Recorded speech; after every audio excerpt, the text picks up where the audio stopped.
오늘 아침을 여는 말씀은 사무엘상 13장 5절에서 7절까지 말씀입니다.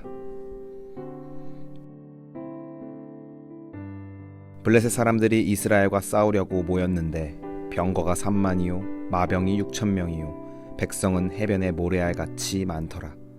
그들이 올라와 베다웬 동쪽 믹마스에 진침해 이스라엘 사람들이 위급함을 보고 절박하여 굴과 수풀과 바위 틈과 은밀한 곳과 웅덩이에 숨으며 어떤 히브리 사람들은 요단을 건너 갓과 길르앗 땅으로 가되 사울은 아직 길갈에 있고 그를 따른 모든 백성은 떨더라.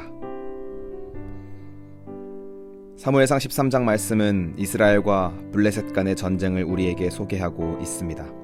오늘 본문을 통해 하나님께서 우리에게 주시는 경고와 나아가 허락하시는 지혜와 은혜가 무엇인지 깨달아 알고자 합니다. 오늘 본문 말씀은 사울이 공식적으로 왕이 되고 난 이후 성경 안에서 겪는 첫 번째 시련과 시험을 이야기하고 있습니다. 그 시험은 바로 블레셋과의 전쟁입니다. 이스라엘과 블레셋의 사이는 좋지는 않았습니다. 이유는 이전에 이스라엘은 블레셋과의 전쟁에서 패배하여 하나님의 법궤를 빼앗겼던 아픔이 있고, 반대로 블레셋은 그 하나님의 법궤 때문에 나라 전체가 전염병으로 쑥대밭이 됐던 경험이 있기 때문입니다. 그런 블레셋과 다시 한번 전쟁을 해야 했다는 것입니다.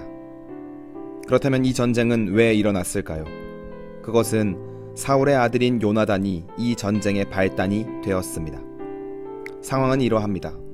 당시 사울은 국가의 기틀과 조직을 잡아가는 과정 속에서 상비군을 두어야 하겠다고 생각했습니다. 그렇게 소집된 병사가 3,000명이었고 이를 두 부대로 나누어서 2,000명은 사울 자신과 함께 믹마스와 베델 산지에 있게 했고 남은 1,000명은 요나단과 함께 기브아로 보내놓았습니다.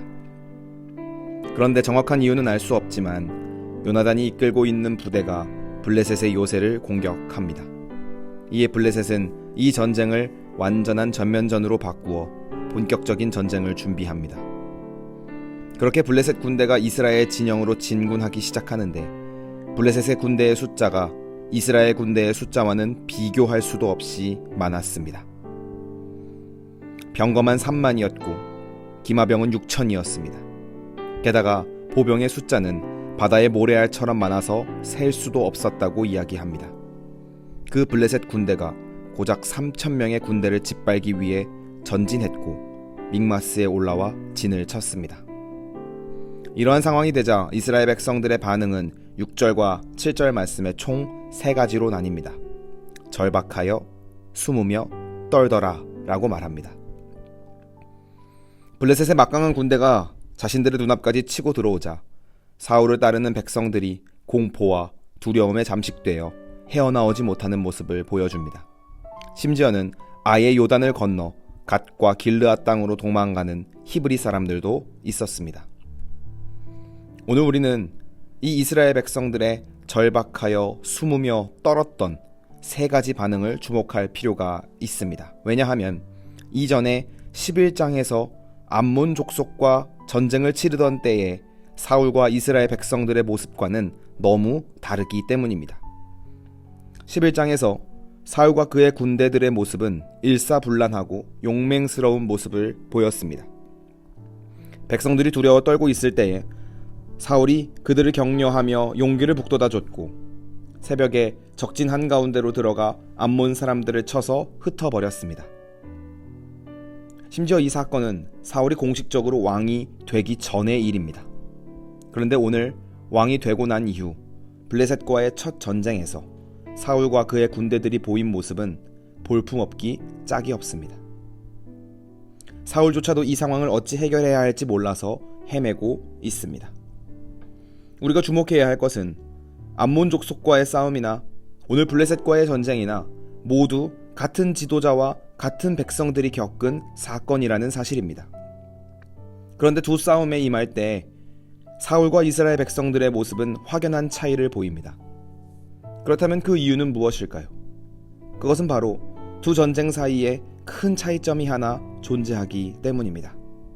11장 6절 말씀에 보시면 이러한 표현이 나옵니다. 사울이 이 말을 들을 때에 하나님의 영에 크게 감동되매 라고 말씀합니다. 암몬 족속과의 싸움은 하나님의 영에 감동된 사울의 싸움이었습니다. 하나님의 영이 임한 전쟁이었고 하나님의 영의 힘으로 싸운 싸움이었습니다. 그래서 두렵지만 극복할 수 있었고 떨었지만 떨쳐낼 수 있었으며 숨고 싶었지만 당당하게 싸울 수 있었던 것입니다. 그러나 13장에서 블레셋과의 싸움에서는 그러한 말이 하나도 담겨있지 않습니다. 정확한 이유를 알 수 없는 공격을 시작으로 전쟁이 시작됐고 국지전으로 시작했던 전쟁은 전면전으로 전환되어 국가에 굉장한 위기를 가져오게 됩니다. 이 과정에서 하나님의 영에 감동된 사람은 물론이거니와 하나님을 찾는 사람의 모습도 볼 수 없습니다. 블레셋이 코앞에 닥치자 그제서야 사울은 제사를 드려서 은혜를 구하려고 했고 그마저도 기다리기로 한 7일을 기다리지 못하고 두려움에 떨다가 스스로 제사를 드려버립니다. 이 사건을 계기로 왕에 취임한 지 불과 2년 만에 왕의 나라가 길지 못할 것이라는 말을 듣게 됩니다. 사랑하는 성도 여러분, 오늘 말씀을 통해 중요한 사실을 깨달아야 하겠습니다. 성도의 인생에 있어서 가장 중요한 것은 하나님의 영에 감동되는 일입니다.